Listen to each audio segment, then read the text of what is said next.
Sejam todos bem-vindos. Obrigado por estarem conosco neste primeiro webinar de Cassandra, caso de uso prático. A propósito, este é o primeiro webinar voltado exclusivamente ao público do Brasil. Meu nome é Diego Ferreira, eu trabalho para a DataStax, mas estou no escritório de Londres. A apresentação do webinar será gravada e estará disponível no nosso site, datastax.com, dentro de 24 horas. Só para avisar, todos os participantes estão no silencioso. Se alguém tiver qualquer pergunta, por favor, enviem pelo chat do lado direito da tela. Todas as perguntas serão respondidas ao término da apresentação. Deixe-me apresentá-los ao Eiichi Kimura, que é engenheiro de software na Móvel. Ele é graduado em Ciência da Computação, tem mestrado em Engenharia Elétrica, especialização em Engenharia de Software e atualmente trabalha como desenvolvedor de software e arquiteto de sistemas distribuídos. Com a palavra, então, Eiichi Kimura.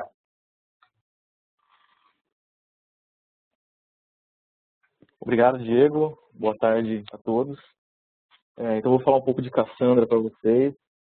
Vou dar uma introdução, um overview geral sobre a ferramenta, princípios de funcionamento, e vou contar como a gente aplica o NoSQL aqui na Móvel. Tá? Bom, para falar de Cassandra, a gente tem que entender um pouco do NoSQL. Tá? Essa sigla significa Not Only SQL, são bancos de dados não relacionais que não são baseados diretamente em cima da linguagem SQL. Em geral, os bancos de dados não relacionais, eles não suportam operações de junção de dados, né, que são chamados joins, entre estrutura de dados, no caso do banco relacional de tabela, e eles armazenam os dados com técnicas que visam atender a requisitos de escalabilidade, principalmente. Uma coisa interessante a se observar é que é importante entender que o intuito não é de se eliminar os bancos de dados relacionais, mas oferecer uma alternativa. Porque até hoje os bancos de dados relacionais eles têm sido aplicados como a solução definitiva para os problemas de persistência. Seria a nossa bala de prata e o resolve tudo. Então os NoSQLs vieram para mostrar que você consegue, para determinados tipos de soluções, você ter ferramentas mais adequadas para aquilo, em termos de persistência, certo? Bom, aqui é um gráfico, é uma tendência do Market Research Media, onde eles dizem que aqui em 2010 tem a comunidade open source, então começam aí a aparecer, né, com mais destaque o NoSQL, as plataformas NoSQL. Em 2013 já aplicações no mercado usando isso, e a previsão deles é que em 2015 a gente tem um sistema onde os bancos não relacionais e relacionais coexistam, um ecossistema híbrido. Né? E a expectativa aqui é que gire em torno de 1,8 bilhões de dólares até 2015 ao redor desse mercado do NoSQL. Por que eu estou dando essa introdução? Que a gente tem que situar o Cassandra aonde ele se encontra nessa questão de banco de dados. O Cassandra é um NoSQL. Né? Dos tipos de bancos NoSQL, há várias categorias. Então, por exemplo, eu tenho baseado em mapas, em chave-valor, eu tenho NoSQL colunar, eu tenho orientado a documento, eu tenho orientado a grafos, por exemplo. Cada um resolve um problema específico da melhor forma. Tá? Então, o Cassandra, então, é um NoSQL, ele é altamente escalável. O Cassandra do tipo orientado a colunas, ele é distribuído, ele é descentralizado, de alta disponibilidade, tolerante a falhas.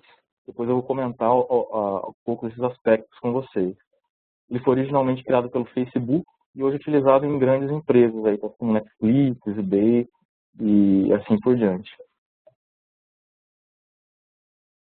Bom, eu vou falar um pouquinho de como que o Cassandra funciona, tá? A arquitetura e funcionamento dele. Vou passar por alguns tópicos. À medida que surgirem dúvidas, eu peço que vocês coloquem no chat e ao final elas vão ser respondidas. Tá? Bom, para entender um pouco melhor como funciona o Cassandra, é interessante a gente entender esse teorema de Kafka. Tá? Ele foi desenvolvido pelo Eric Brewer, que está na foto aqui embaixo.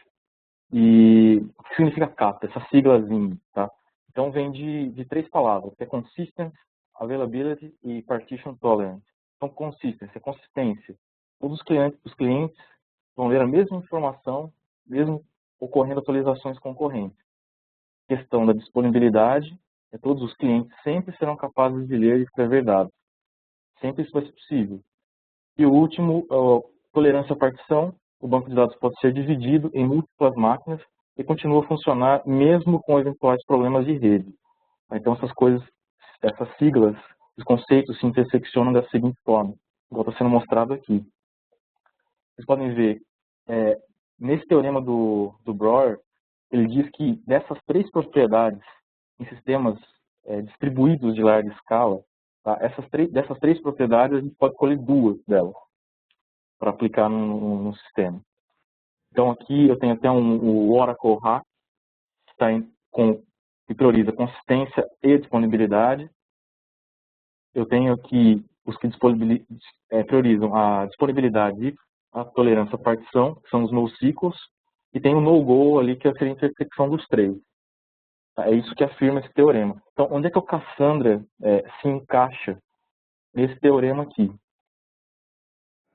Olha, o Cassandra, ele prioriza a disponibilidade e a tolerância ao particionamento. Então, seria aqui o A e o P. Tá? A questão da consistência no Cassandra é uma coisa que você pode ajustar de acordo com a sua necessidade. Você pode fazer um tuning fino ali para que você consiga atingir seus requisitos de consistência na sua aplicação. Vou comentar um pouquinho mais sobre isso mais adiante. Bom, o Cassandra é desenvolvido em Java. É um sistema descentralizado. Isso quer dizer, não há esse SPOS, Single Point of Failure. Eu não tenho um único ponto de falha. Um cluster de Cassandra, todos os nós que compõem esse cluster, eles podem servir dados, podem escrever dados.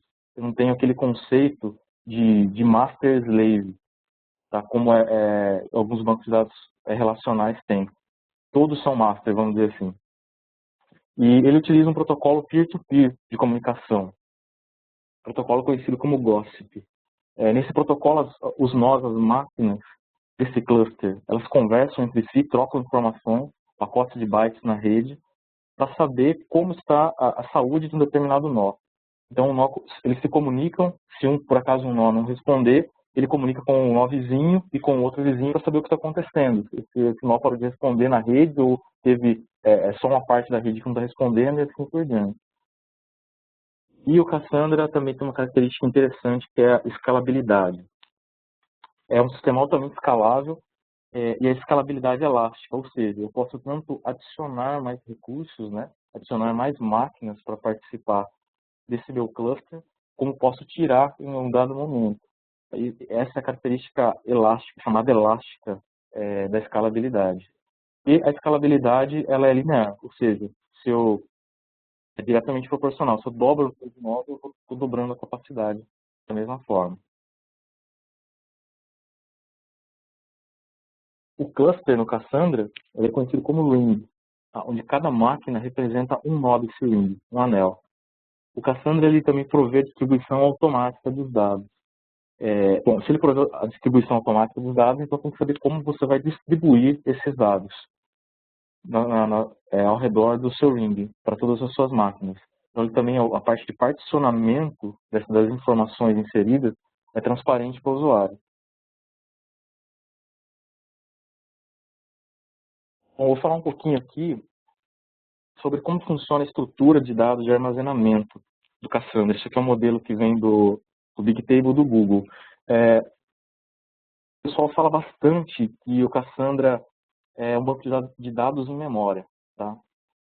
A gente tem que tomar um pouco de cuidado com isso. Isso não é totalmente verdade. Os dados não ficam residentes na memória o tempo todo. Se você desligar a máquina e religar, você perdeu aquilo que estava na memória. Isso não existe no Cassandra. A gente tem que pegar e entender bem isso. Tá? Ele não é um banco de dados em memória. Outra coisa, o Cassandra também não é um cache. Apesar de você poder utilizá-lo como tal, ele também não é um cache, é um banco de dados. Então, como é que funciona? Isso aqui que eu coloquei nessa imagem é o fluxo de uma escrita de uma informação no Cassandra.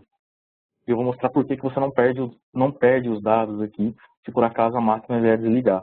qual que é o primeiro passo quando eu peço para escrever um array de bytes? Essa caixinha vermelha na esquerda embaixo, chamada commit log.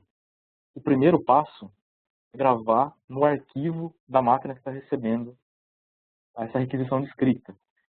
Vejam que essa parte de baixo da linha azul é a memória de massa, ou seja, disco físico. Eu gravo a informação nesse commit log.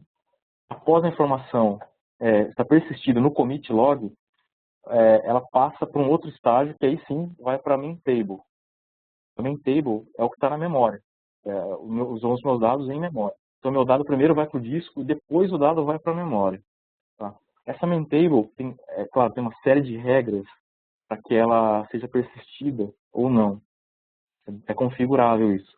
Mas a partir de uma determinada porção de informação que vai estar armazenada na memória, nessa main table, o Cassandra ele faz um processo de descarga desses dados para o disco, conhecido como flush de informação. Tá? Então, quando eu chego nesse limite, nesse gatilho de memória, toda a informação que está em memória é persistida no disco para uma SS table, que é essa caixa em laranja. A informação volta para o disco. Tá? Mas o que acontece se a máquina desligar e, por exemplo, eu não fiz aqui o meu flush da memória? Não tem problema. Quando o nó religa, ele pega o meu commit log e vai reaplicando todas as alterações para cima da main table. E dessa main table, em um dado momento, vai voltar em forma de uma SS table para o disco. Certo? Então, esse é o fluxo principal de escrita de uma informação e como internamente as coisas funcionam. O SS Table é um conceito emprestado do Big Table, e após um flush do main table para o disco, as informações não podem ser modificadas. Tá? Todas as operações de escrita no Cassandra, nas SS Tables, são sequenciais. Essa é uma das razões do alto desempenho desse tipo de operação. Aí vocês podem questionar, mas se os dados depois que foram gravados no disco não podem ser modificados, como é que fica, por exemplo, a questão de apagar uma informação, né? De modificar? Principalmente a questão de remoção de informação do Cassandra é um caso bastante peculiar. Eu tenho a possibilidade de apagar uma informação, sim, claro. Só que essa informação não é imediatamente removida fisicamente do meu disco. Como é que funciona isso? Quando eu apago uma linha, um registro no Cassandra, esse registro é marcado, ele é marcado para deleção. É um conceito chamado de tombstone. Eu gero um tombstone no meu arquivo, no SS Table. Depois o Cassandra tem processos de manutenção do meu cluster, que ele compacta essas SS Tables e limpa a informação que deve ser jogada fora. Isso acontece no momento posterior. Tá? Mas com relação a essa questão de escrita sequencial, tem uma observação aqui a fazer. Toda essa questão de escrita no disco, como eu comentei, que o primeiro dado é escrito no disco, vai exigir que você tenha discos de alta velocidade. Claro, você tem uma limitação de I/O do disco de máquina. Então, quando vocês forem desenvolver um cluster de Cassandra, atentem à documentação que ela explica como você tem que fazer isso. Geralmente você usa 2 discos, um para commit logs e outro para dados de SS Table, para você ganhar mais desempenho na operação. Tá? Então é um ponto de atenção isso daqui. Aqui é um pouco de como as informações são armazenadas dentro da estrutura de dados geral do Cassandra, que eu comentei que da main table vai para SS table. Como é que esses dados são armazenados ali, são manipulados? Tá? Eu tenho uma chave e atrelado a essa chave eu tenho uma série de colunas. Por isso o Cassandra é um banco colunal. Aqui eu tenho uma seta aqui que diz que até 2 bilhões, né? Então, segundo a DataStax, para uma data da chave eu consigo associar até 2 bilhões de colunas. Então, é um conjunto de dados bastante razoável para trabalhar. Tem algumas particularidades deste modelo, que é com relação a algumas colunas de controle. Vocês podem observar aqui que eu destaquei aqui uma coluna chamada timestamp e outra coluna chamada TTL. Esse timestamp é a hora em microsegundos de que a informação foi inserida dentro do cluster. E o meu TTL, eu posso usar isso aqui ou não, é opcional, seria o meu time to live. É um tempo de expiração para que esse dado se mantenha ativo dentro do meu cluster. Por exemplo, eu posso adicionar uma informação, uma linha que tem duração de 1 hora. Então, eu coloco um TTL de 1 hora. Depois desse tempo, automaticamente, essa informação é expirada e eu não acesso mais a informação nas queries de consulta. Aí o timestamp, essa data, ela funciona como um mecanismo para controle de concorrência, porque o Cassandra ele não grava informação se esse meu timestamp for um valor anterior ao dado corrente que já está lá, para não sobrescrever com informação obsoleta. E usa esse campo de controle, certo? E o nome das colunas são ordenados. Vai ter uma referência aqui embaixo, eu deixei. Os slides vão perceber que eu coloco algumas referências. Aqui é o paper do Big Table, depois para quem tiver mais curiosidade de como é que funciona. Bom, um pouquinho de como é que funciona o fluxo de dados. Então, nessa imagem aqui, eu estou representando um ring, certo? Um cluster de Cassandra. Nesses círculos verdes aqui, eu tenho um conjunto de dados, estou representando um data center, e os círculos azuis, eu estou representando um outro data center. E o círculo laranja seria o meu cliente começando a fazer requisições. Então, na lateral, eu descrevi aqui o fluxo. O cliente que vai fazer uma requisição para o meu cluster, ele não sabe para que máquina que ele vai fazer essa requisição. Tá? Não tem uma máquina específica. Todos os nós do meu cluster respondem de forma similar. Ou seja, então no meu exemplo aqui eu coloquei meu cliente lendo do DC1 nó 2, mas poderia muito bem estar lendo do DC1 nó 3, DC1 nó 1 e assim por diante. Lendo ou escrevendo, né? O nó que recebe a requisição de uma dada operação no Cassandra, ele assume o papel de coordenador, seria o coordinator da operação. Tá? O que esse nó faz? Ele fica responsável, no caso de uma leitura, por obter a informação. Se ele não tiver essa informação, ele busca nos outros nós, ele sabe onde essa informação está, e devolve para o cliente. Ele faz o acknowledge para o cliente, ok, sua informação está aqui, ou ok, consegui gravar essa informação. Tá? O cliente, por sua vez, ele pode escolher aqui, na realidade, um grupo de nós para responder para dada operação, ou um único nó.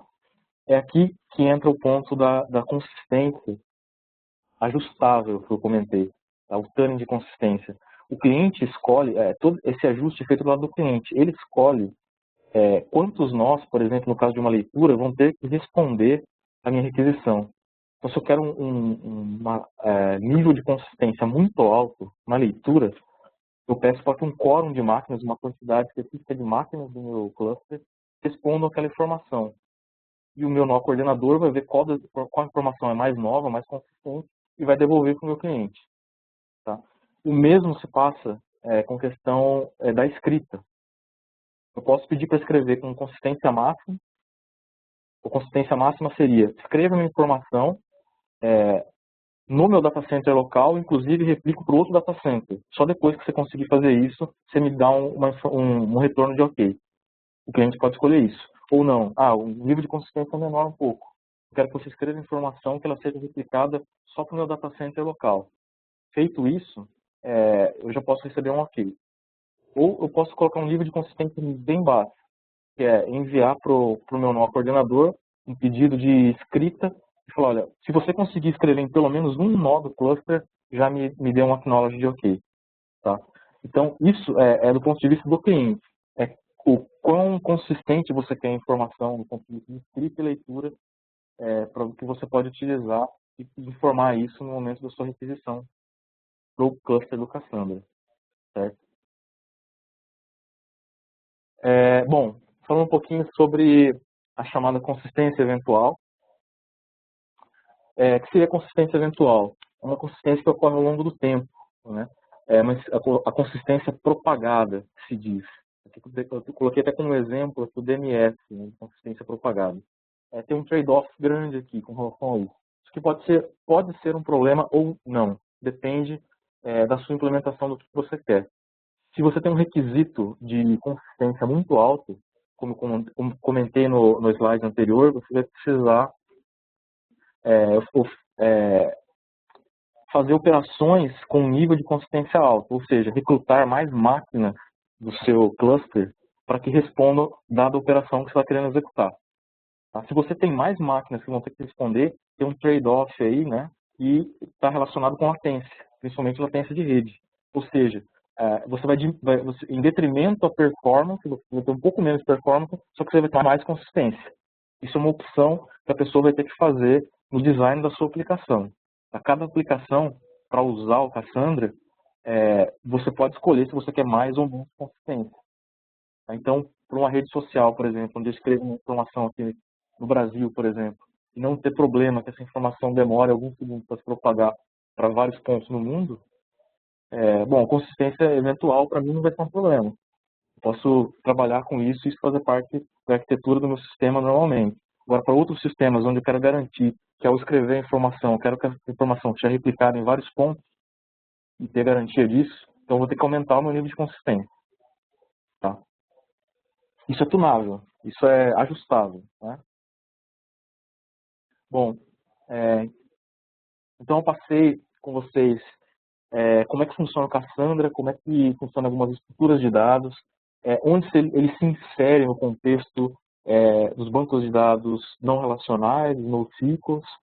Né? Então, a gente tem um background geral para trabalhar de entendimento do que é o Cassandra.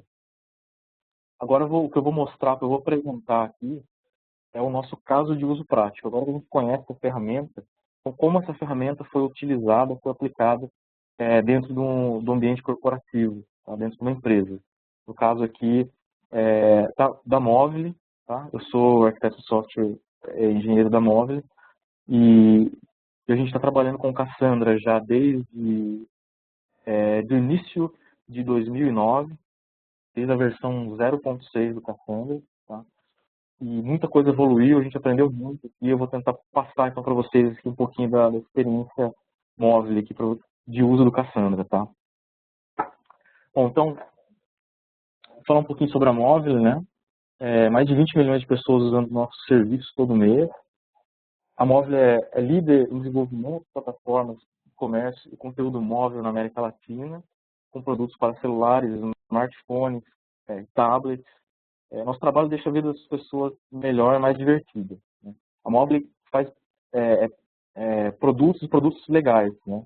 Então, eu coloquei até dois produtos aqui para mencionar para vocês, que é só algum dos nichos, algumas das coisas que a Mobile faz. Um deles é o Play Kids, acho que tem gente que vai conhecer. É uma plataforma de distribuição de vídeos e entretenimento para crianças. É um sucesso isso aqui no Brasil. Em vários países do mundo é top 10, top 1, top 3 e por aí vai, como melhor aplicação para kids, para crianças. Tá?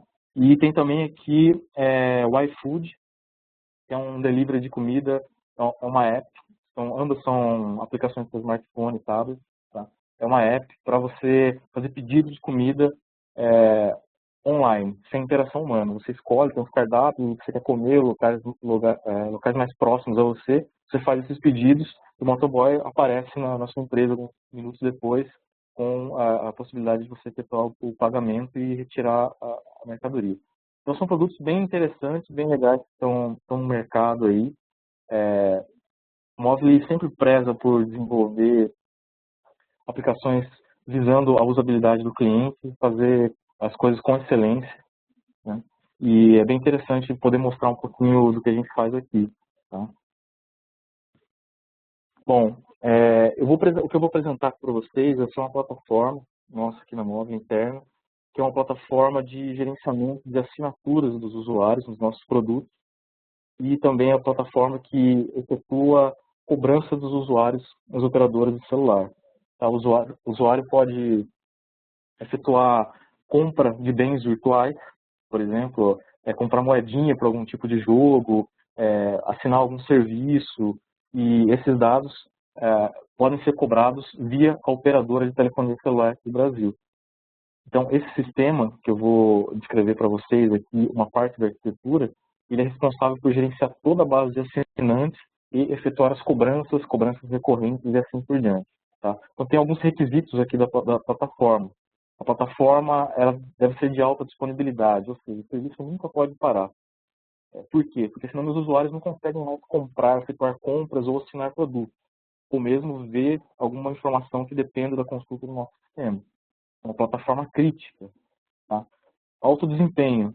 Tem que ser muito rápido o tempo de resposta dessa plataforma. Porque imagine que um usuário está com o celular na mão, querendo consultar alguma informação e aquilo demora 1 minuto e ele recebe uma chamada de timeout, por exemplo. Ele não vai ter paciência para ficar executando aquilo ali de novo N vezes. Então a plataforma tem que responder muito rápido. Tem que ter um nível de segurança, ser confiável. Tá? Isso aqui é o que a gente precisa para a nossa plataforma. Bom, isso aqui é o nosso legado. Tá? Aqui um pouquinho do que eu já falei, né? Cobrança, assinaturas, e também a nossa base serve para fazer broadcast de mensagens de SMS, mensagens de MMS, canais de alertas e assim por diante. E à direita aqui tem um pequeno esquemático aqui da arquitetura que era no início. Isso aqui em meados de 2008, era dessa forma. Eu tenho uma API de serviço, a REST, que provê acesso a todos os serviços da plataforma, e essa API ela é ligada diretamente a um banco de dados relacional. Eu tenho até os usuários caracterizando aqui nessas caixas, acessando essa API. Era dessa forma, tudo funcionava muito bem, né? Só que a móvel ela tem métodos de crescimento muito agressivos, né, ao longo do tempo. Dobrar a base de usuário, triplicar, expandir para demais países, América Latina, América do Norte, Europa, assim por diante. O que acontece? Essa nossa base de usuários, os produtos crescem também. Essa base cresce numa velocidade muito rápida. Tá? E chegou um dado momento em que essa base cresceu de forma tal que acabou gerando aí uma sobrecarga na nossa API de serviço. Tá? O que aconteceu? Os usuários começavam a não conseguir mais acessar a informação. Começavam a não conseguir efetuar cobrança. A gente começou a perder em termos de faturamento e retenção do usuário. Isso foi extremamente alarmante. Então vamos ver como que se resolve isso daqui. No primeiro momento, né, tomou-se a decisão de efetuar a escala horizontal, vertical, né, vamos dizer assim. Ou seja, investir em hardware, em máquina, em servidor. Então, vamos colocar um servidor bem mais parrudo, mais potente, aumentar a capacidade desse servidor, da API de serviço, vamos aumentar a capacidade do servidor de banco de dados que já não estava aguentando. Era um banco de dados relacional tradicional, tá, utilizado aqui. Bom, funcionou, tá? Funcionou bastante, inclusive. Até que, um dado momento, a nossa base de dados ou seja, as assinaturas de usuários, né, os assinantes, essa base começou a crescer exponencialmente. Ela começou a dobrar de tamanho. Então, saiu de lá uns 2 milhões, de repente foi para 10 milhões, foi para 15 milhões de usuários, e a gente acabou tendo que fazer o que? Vamos então pegar para aumentar a disponibilidade, aumentar instâncias da minha API de serviço. Então, aqui nesse esquemático aqui da arquitetura, eu tenho 3 APIs de serviço e tenho o meu único banco de dados relacional aqui. Qual foi o problema? Sobrecarga no banco de dados relacional. Tá? O banco não conseguia responder em tempo hábil. Eu tinha muita inserção de informação concorrente com leitura de informação.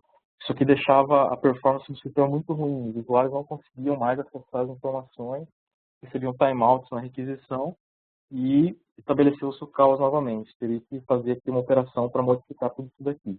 Tá? A sobrecarga do banco, obviamente, gerou um efeito em cascata e o sistema ficou inteiramente super lento. Né? Bom, com todo esse aumento de volume, a gente precisava dar um próximo passo, uma evolução nessa arquitetura nossa. Tá?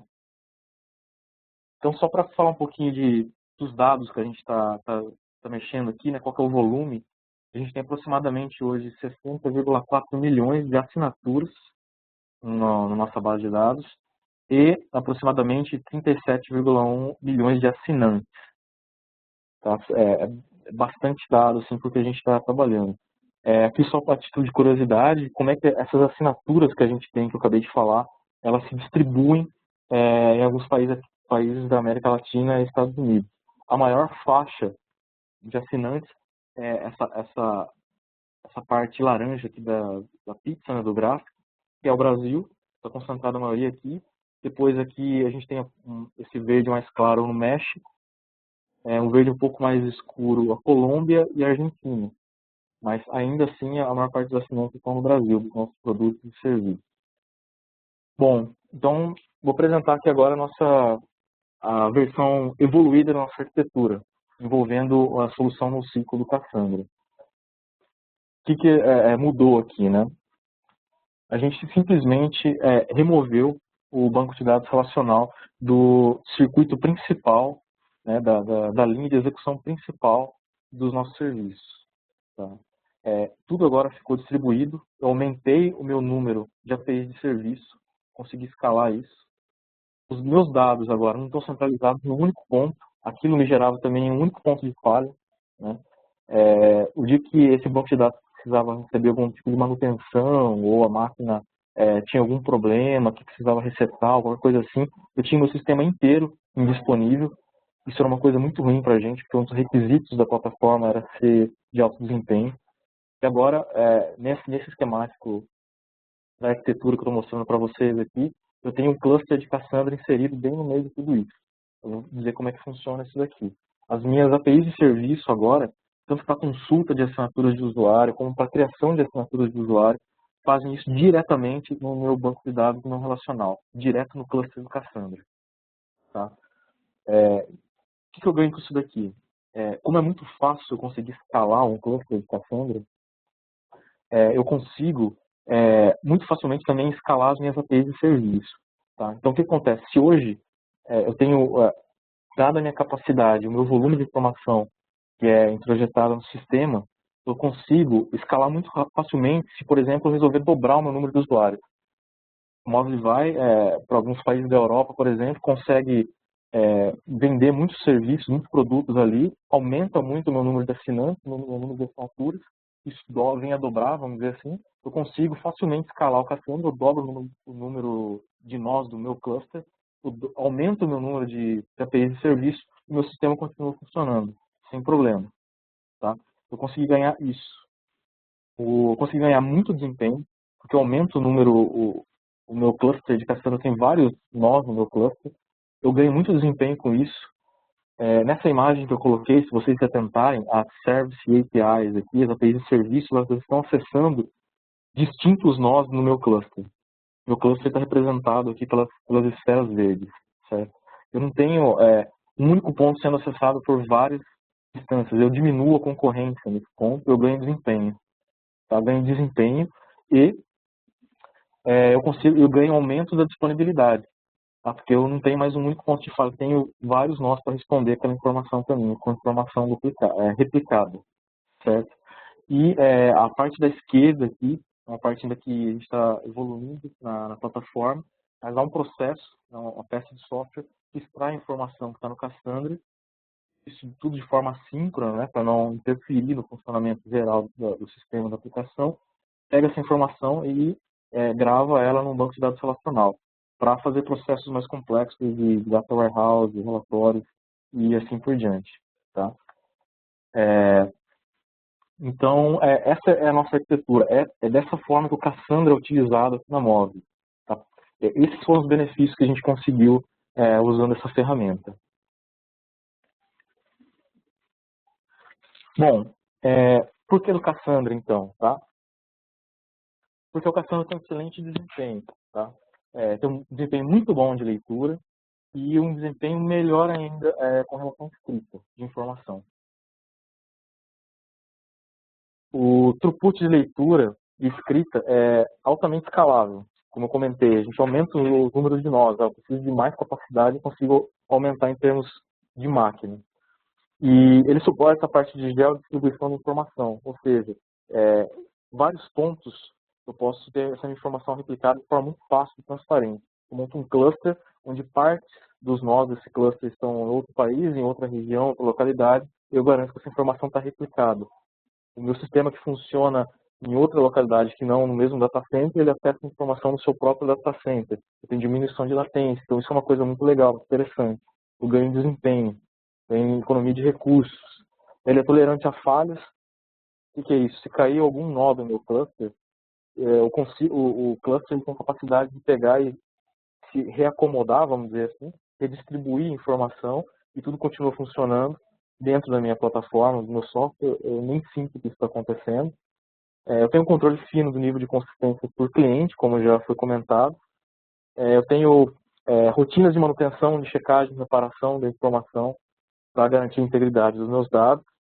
E uma das coisas aqui também que levou a decisão do Cassandra foi porque o Cassandra é open source, é um free software e eu tenho suporte.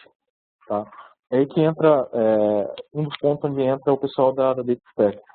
Eles têm um time de suporte lá que é muito bom. Eles são muito ágeis, muito precisos, conseguem ajudar quando der algum problema, assim, você precisa de algum tipo de orientação para você melhorar o seu cluster. Bom, eu falei bastante do Cassandra, mas então quer dizer que a gente pode jogar ao mar, então, todas as soluções já consolidadas por ano de bancos de dados relacionais? Não é por aí, né? Eu acho que o Cassandra vem muito mais como um complemento. É claro, há aplicações que podem ser migradas totalmente para o Cassandra, com certeza, né? Mas ele é muito mais um complemento que pode ser utilizado aqui em conjunto com as soluções já existentes, já consolidadas no mercado. Eu acho que não são coisas exclusivas, né? Uma coisa não exclui a outra. Elas podem conviver aí, assim como tinha naquele gráfico de tendência que eu mostrei, elas podem coexistir no mesmo ambiente, no mesmo ecossistema, tá? Eu estou pontuando aqui para a gente algumas diferenças entre o Cassandra e o banco de dados relacional. Tá? No Cassandra, eu não tenho linguagem SQL, eu não tenho também integridade referencial. Tá? Pessoas me perguntam muito isso, não tem chave estrangeira no Cassandra? Você não tem chave estrangeira. Os dados de armazenamento no Cassandra são dados desnormalizados, ou seja, para que você consiga fazer uma modelagem, você tem que pensar de uma forma diferente.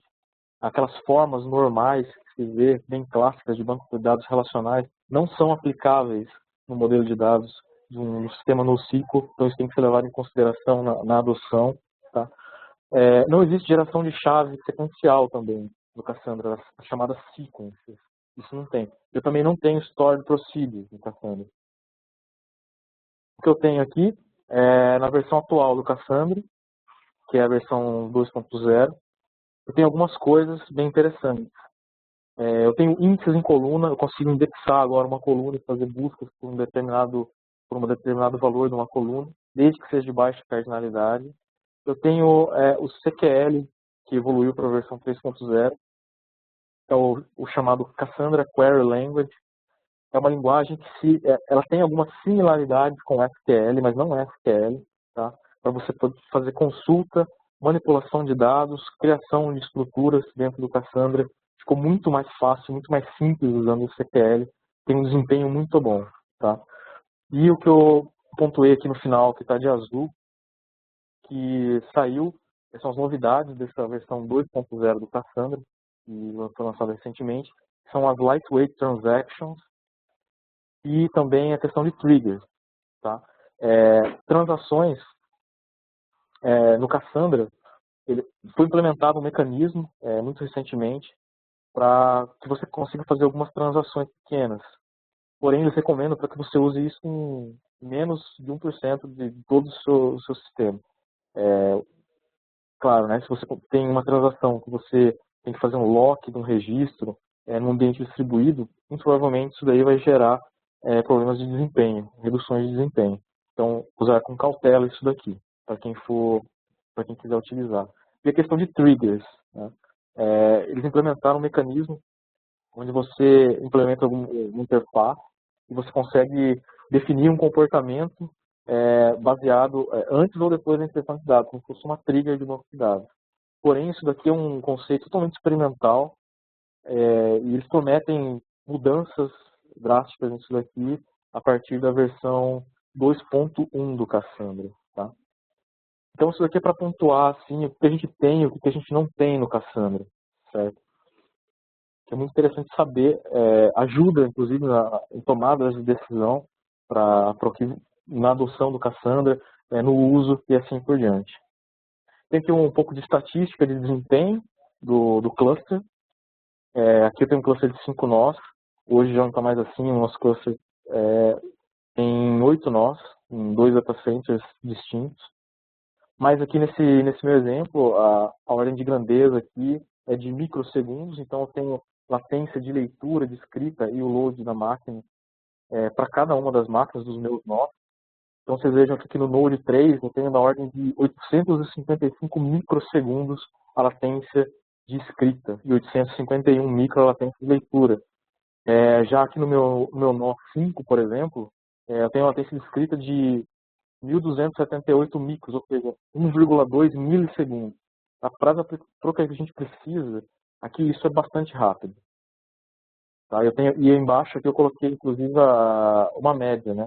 A média de latência de escrita e leitura que está girando em torno de 1,1 milissegundo. Ou seja, é muito rápido a escrita e a gravação da informação nesse meu cluster. Apresentando um pouquinho de resultados para vocês, esse gráfico está mostrando aqui o número de leituras e o número de escritas, de operações de leitura e escrita do cluster ao longo do dia. Isso aqui é por minuto. Então, vocês veem que eu tenho muito mais operações de leitura, que é a minha linha roxa no gráfico, do que operações de escrita. E de leitura está variando em torno que chega de 500 mil leituras por minuto, às vezes abaixa um pouquinho, às vezes chega até picos de 600 mil leituras por segundo. De escrita, que por sua vez começa em 250 mil escritos por minuto. Eu tenho picos, né, de utilização. Depois eu posso chegar a um pico aqui de quase 300 mil escritos por minuto. Se eu pegar e somar todas as operações de escrita e de leitura ao longo do dia, eu tenho aqui aproximadamente 915 milhões de operações no cluster por dia, tá? Com aquelas estatísticas de desempenho que eu mostrei anteriormente. Bom, vou mostrar alguns benchmarks para vocês aqui agora da ferramenta. Esse aqui é um benchmark que o pessoal da DataStax desenvolveu, trabalhou, que compara o Cassandra com o HBase e o MongoDB, em termos de latência. Tá? Então, no gráfico aqui, o eixo Y seria a latência em microsegundos e o X seria o número de nós. Tá? Então, veja que no primeiro gráfico da esquerda, eu tenho a latência de leitura. O Cassandra, que é a linha azul, ele se manteve mais rápido, né? Quanto menor aqui, quanto mais para baixo do gráfico, melhor, está sendo mais rápida a operação. E com relação à inserção da informação, vocês veem que o HBase ficou bem próximo ao Cassandra, mas ele está bem rápido, bem mais rápido do que, por exemplo, a outra comparação que seria com o MongoDB ali no verde. Né? Então, isso aqui foi um dos benchmarks assim, que a DataStax fez, mostrando, comparando com a de latência com outras tecnologias no ciclo.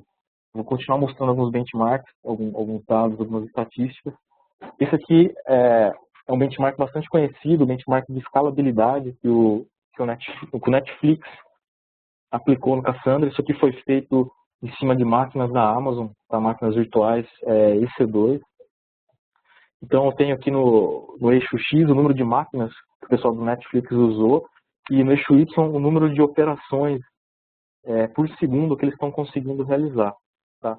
Então, vocês vejam que aqui próximo a 300 nós, que na verdade, mais precisamente, eles usaram 288 nós para fazer isso daqui, eles conseguiram atingir aqui 1.099.000 operações por segundo.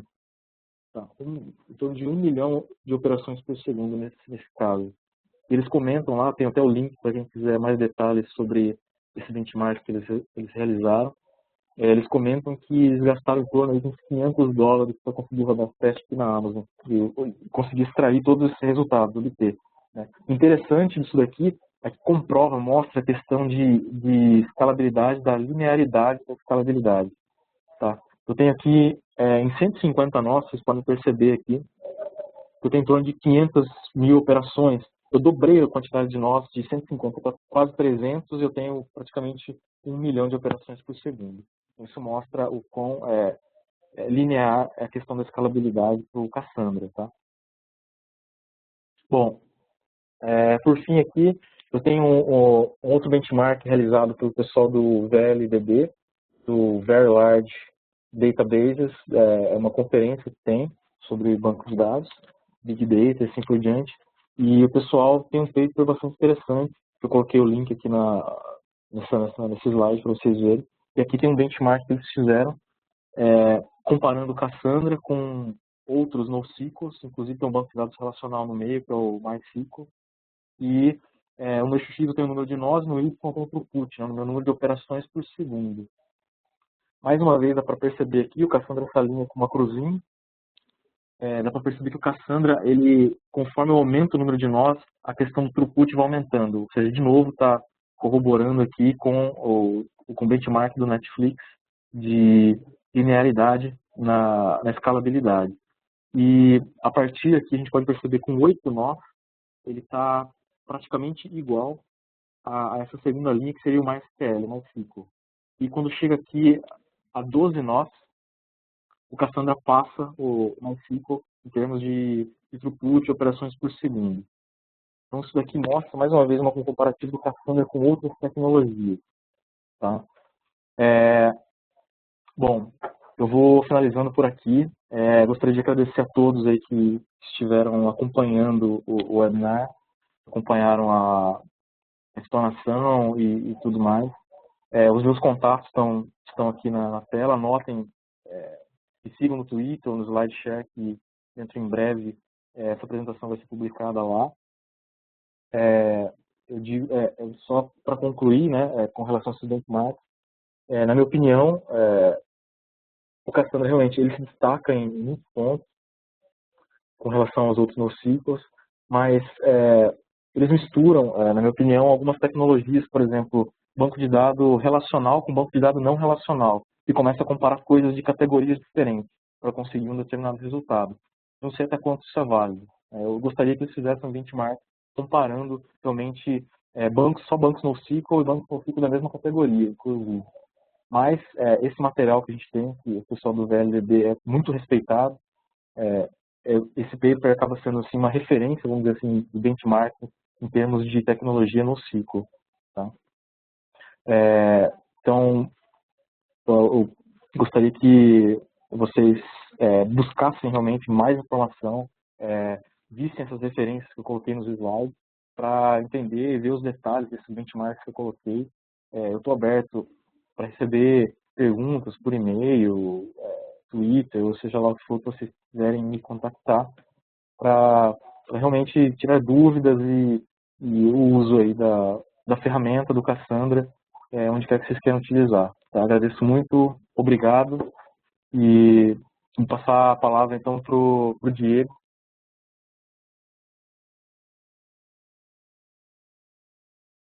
Bom, antes de mais nada, muitíssimo obrigado ao Eite, que se disponibilizou para fazer essa apresentação para nós. Se alguém tiver qualquer dúvida, por favor, nos escrevam agora ali pelo chat, caso já não tenham feito. Se alguém não tiver nenhuma pergunta para fazer agora, podem nos escrever mais tarde, por favor, sintam-se à vontade. Que mais? Deixa-me avisar também sobre o Cassandra Summit, que vai acontecer neste ano, nos dias 10 e 11 de setembro, em São Francisco, na Califórnia. Vão ser mais de 40 sessões de treinamento e essa é a maior conferência de Cassandra do ano. Teremos apresentações de várias empresas com seus casos específicos e, honestamente, vale muito a pena. Mais informações, novamente, por favor, entre em contato e tem tudo no nosso site também. Vamos ver aqui agora se tem perguntas. Uma delas é, Diego, como que são feitas as consultas no Cassandra? Certo, né?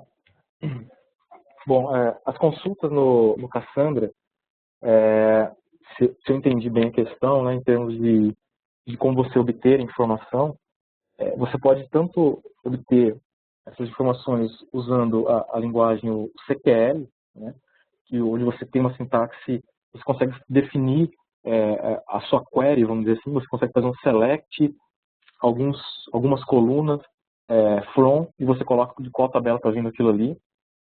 Você pode usar o CQL direto dentro do seu software, você tem cliente CQL que já vem com Cassandra para você fazer a manipulação desses dados. E você pode optar por não utilizar CQL também e utilizar drivers disponíveis que rodam diretamente em cima do chamado Thrift, que era um protocolo utilizado de transferência de informação entre os nós do Cassandra. Você pode tanto usar um CQL como uma outra ferramenta do driver. A DataStax, ela provê um driver já, chamado um Java Driver, para você fazer consultas CQL diretamente no cluster. Então você consegue fazer lá, eu quero ler todas as informações, eu quero obter uma informação só de uma chave, todas as colunas daquela chave, e assim por diante. Eu recomendo realmente usar o driver da DataStax. Tá muito bom, tem uma série de controles ali prontos, implementados já para a gente. Como, por exemplo, o tuning de consistência eu tenho ali, eu tenho questão de disponibilidade, tolerância a falhas, esse cliente gerar isso transparente para a gente. E é muito interessante o uso disso.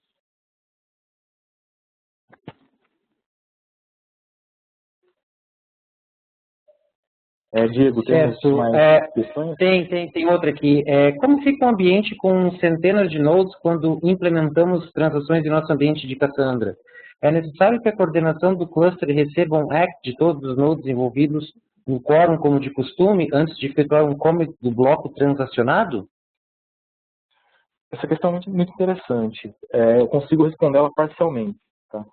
Nessa questão de transações, tudo funciona em forma de quórum. Ou seja, tem que ter várias máquinas respondendo para que você consiga finalizar essa transação. Eu não sei como isso é afetado no ambiente com centenas de nós. Como que isso funciona? Eles usam um algoritmo Plaxus por trás disso daí, que é bastante sofisticado. E realmente eu não sei daí um ambiente com um grande número de máquinas, como foi colocado, como que seria o comportamento dessas transações. Tá? Porque tem questões de latência de rede, timeout de operação e assim por diante. Isso tem que ser levado em consideração.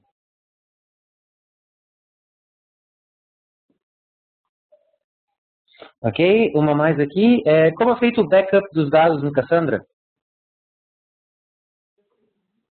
Desculpa, pode repetir, por favor? Sim, claro, desculpa, deve ser a conexão. Como é feito o backup dos dados no Cassandra? Tá, questão de backup, né?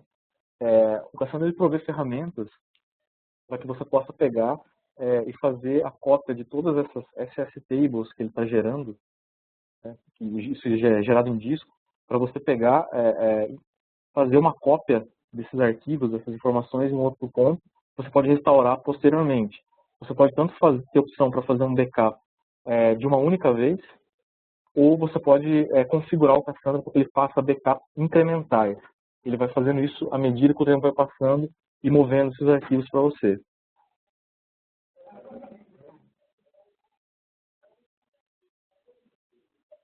Ok? Uma mais. Por que eu deveria usar o DataStax do Cassandra? No caso, o DataStax Enterprise. Olha, o DataStax Enterprise, ele tem algumas coisas a mais, aí, vamos dizer, que a parte Cassandra, o puro da comunidade, né? Você consegue ganhar aí com ele a questão de integração como o Solar, para fazer a indexação de texto distribuído, e também o caso de utilização de MapReduce com Hadoop. Eles implementam, na verdade, o HDFS, né, sistema de arquivos do Hadoop, dentro do cluster de Cassandra. Então você tem esse ganho para quem quer utilizar o Cassandra junto a outro tipo de ferramenta de processamento de Big Data, você já ganha aí, além de você ter o suporte da DataStax. Né?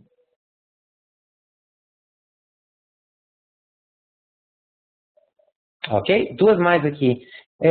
Neste projeto que, no caso, tu mostrou, Eide, tu usa DataStax Enterprise? Olha, nesse projeto que eu mostrei aqui, não, a gente está usando o Cassandra Community, porque não houve ainda necessidade de usar Hadoop ou Solar ou coisa do tipo para fazer indexação. Porém, né, como eu comentei, aquele modelo ainda tem muito a evoluir, né? A ideia é fazer processamento em batch de informação em massa, usando o método Reduce, usando o Hadoop. Provavelmente o próximo passo vai ser usar o Cassandra com Hadoop. E aí a solução da DataStax já provê essa informação, já provê essa integração já pronta, já foi utilizada. Então vai ser muito mais fácil a gente acabar migrando para a solução Enterprise. Ok, uma mais. Qual estratégia de implementação foi adotada na migração da uma arquitetura RDBMS para Cassandra? Ah, tá. Estratégia de implementação do banco de dados relacional para o Cassandra, né? Hoje o banco de dados relacional não passa de um repositório para relatório, né? Mas a gente teve que remodelar, realmente. A gente precisou recriar no Cassandra, fazer a modelagem das estruturas que a gente tinha do banco relacional, de assinantes, assinaturas, configurações de sistema, e tudo isso daí e migrando paralelamente ao funcionamento do cluster. Ou seja, a gente não podia parar o que estava acontecendo. Então a gente criou essas tabelas, todas as estruturas de dados remodeladas no Cassandra, nesse cluster do Cassandra, e começou a replicar a informação, o tempo banco de dados relacional replicava a informação para dentro do Cassandra na nova estrutura, até que a gente tivesse migrado toda a informação. Tá? Isso em paralelo com um mecanismo que lia do banco de dados relacional e ia injetando dados, fazendo ingestão de dados dentro do meu cluster do Cassandra. A partir do momento que eu consegui esse meu cluster íntegro com as mesmas informações do banco de dados relacional, aí foi só virar a chave, né? A gente virou a chave e tudo passou a funcionar corretamente. Eu acho que tem assim bastante coisa ainda para ser dito, para ser falado sobre essa questão do Cassandra, principalmente com relação à modelagem de dados, por exemplo, o pessoal perguntando, consulta, modelagem, a distribuição de dados, como é que funciona isso. E se for de interesse das pessoas da comunidade aí, do Cassandra, a gente pode até preparar mais materiais depois e explorar mais esses pontos individualmente, né?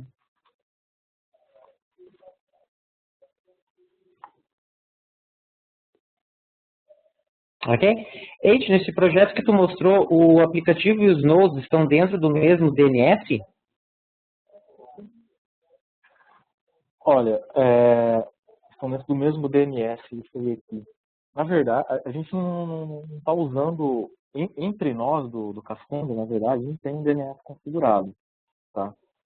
Entre os nós do Cassandra Comunicação, dentro de um data center, é tudo com estrutura do IP, de IPs da rede local, e a gente tem um link externo que liga, um link dedicado, né, que liga os dois data centers, que também são acessados de IP. Então, não estamos trabalhando com DNS nesse momento.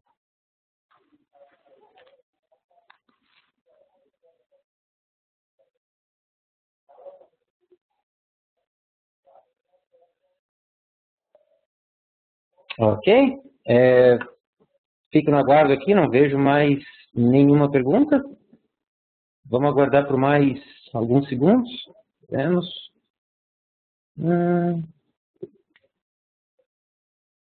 Bom, acho que era isso por então. Se alguém tiver qualquer dúvida, por favor, entre em contato com a gente. Mais uma vez, obrigado a todo mundo pelo interesse. Com certeza iremos organizar mais webinars para o pessoal do Brasil e de Portugal também. Eite, valeu mais uma vez. Obrigadão aí pela atenção, pela apresentação que tu fez pra gente também. E era isso. Até mais, boa tarde e sorte para nós contra o México agora. Com certeza, até mais. Valeu, Obrigado. Abraços. Forte abraço, tchau.